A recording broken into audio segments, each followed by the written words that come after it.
आपको शायद यकीन न हो, लेकिन इस वक्त आपके बॉडी के अंदर, ब्लड में, लंग्स में, या फिर हो सकता है कि आपके ब्रेन के अंदर प्लास्टिक के छोटे छोटे टुकड़े तैर रहे हो। और वही प्लास्टिक जो हम रोज यूज करते हैं, बॉटल्स, बैग्स या फिर पैकेट्स के रूप में, उनका माइक्रोस्कोपिक वर्जन हम हमारे बॉडी के अंदर ऑलरेडी ले चुके हैं। और शॉकिंग बात यह है कि ये कोई फ्यूचर डिजास्टर नहीं है, ये सब चीजें अभी हो रही है। साइंटिस्ट ने ह्यूमन ब्लड सैंपल्स के अंदर माइक्रोप्लास्टिक को एक्चुअल में डिटेक्ट किया है।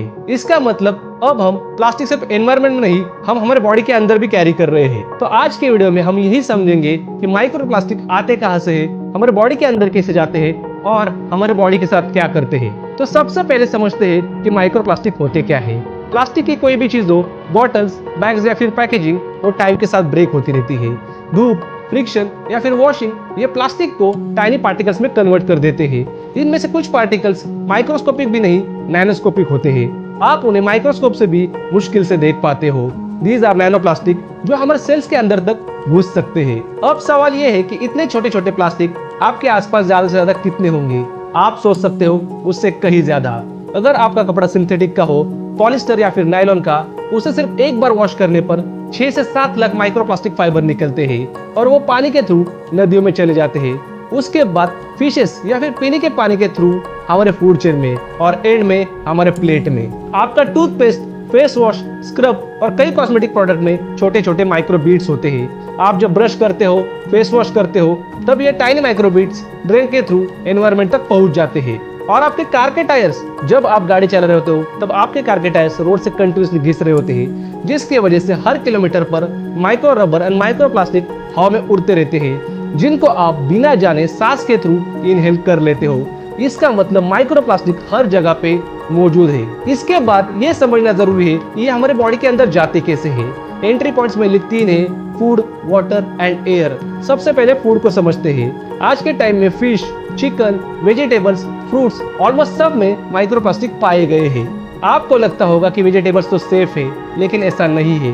जब प्लास्टिक ग्रीन हाउसेस पुराने होकर टूटते हैं या फिर खेतों में प्लास्टिक म्यूलचोज होता है, तो प्लास्टिक के छोटे छोटे टुकड़े मिट्टी में मिल जाते हैं और प्लांट्स उन्हें एब्जॉर्ब कर लेते हैं। इसी वजह से एक नॉर्मल आदमी हर एक वीक में 5 ग्राम प्लास्टिक खा जाता है, ऑलमोस्ट एक क्रेडिट कार्ड जितना। सोचो हर संडे आप बिना जाने एक क्रेडिट कार्ड खा रहे हो। ये चीज सुनने में बहुत ज्यादा अजीब और खतरनाक लग सकती है, लेकिन यही सच है। दूसरा सोर्स है पानी।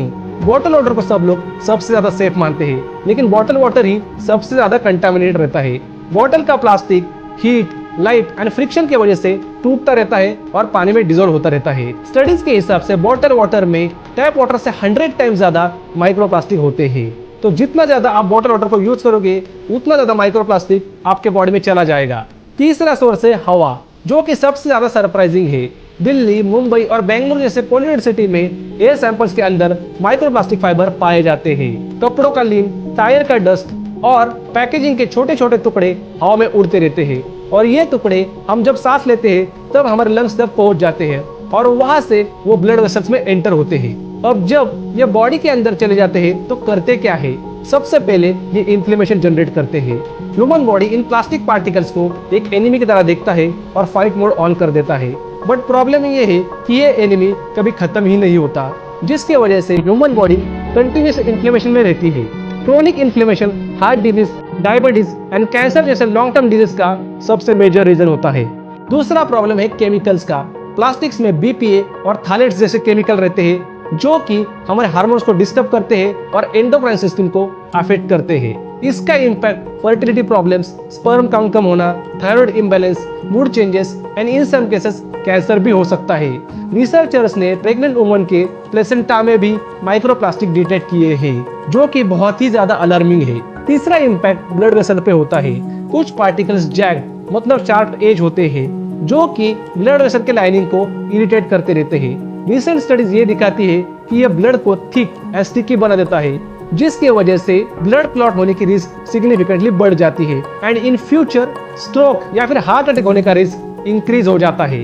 अब सबसे सीरियस बात यह है कि नैनो प्लास्टिक हमारे ब्रेन तक पहुंच सकते हैं। हमारे ब्रेन के आसपास एक नेचुरल सिक्योरिटी गेट होता है, जिसे हम ब्लड ब्रेन बैरियर कहते हैं, जो कि हार्मफुल चीजों को अंदर नहीं जाने देता। लेकिन नैनो प्लास्टिक इतने माइक्रोस्कोपिक होते हैं जो कि इस बैरियर को क्रॉस कर देते हैं। एनिमल्स में memory loss, neuron damage and stress response बिगड़ने जैसे इफेक्ट्स ऑब्जर्व हुए हैं। ह्यूमन रिसर्च अभी अर्ली स्टेज में है, लेकिन अर्ली सिग्नल्स काफी अलार्मिंग है।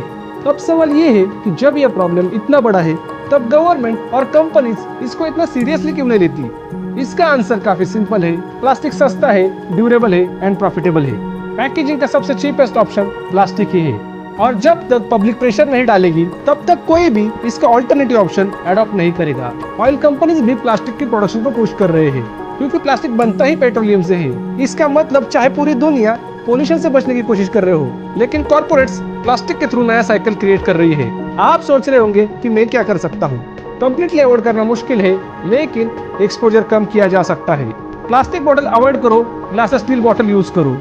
गरम खाना प्लास्टिक कंटेनर में मत रखो। माइक्रोवेव में बिल्कुल मत यूज करो। कॉटन और लिनन के कपड़े प्रेफर करो, सिंथेटिक कम पहनो। Package food specially thin plastic वाले अवॉइड करो। ये चेंजेस आपको बहुत ही छोटे लग सकते हैं, लेकिन लॉन्ग टर्म हेल्थ के लिए बहुत ही ज्यादा इंपॉर्टेंट है।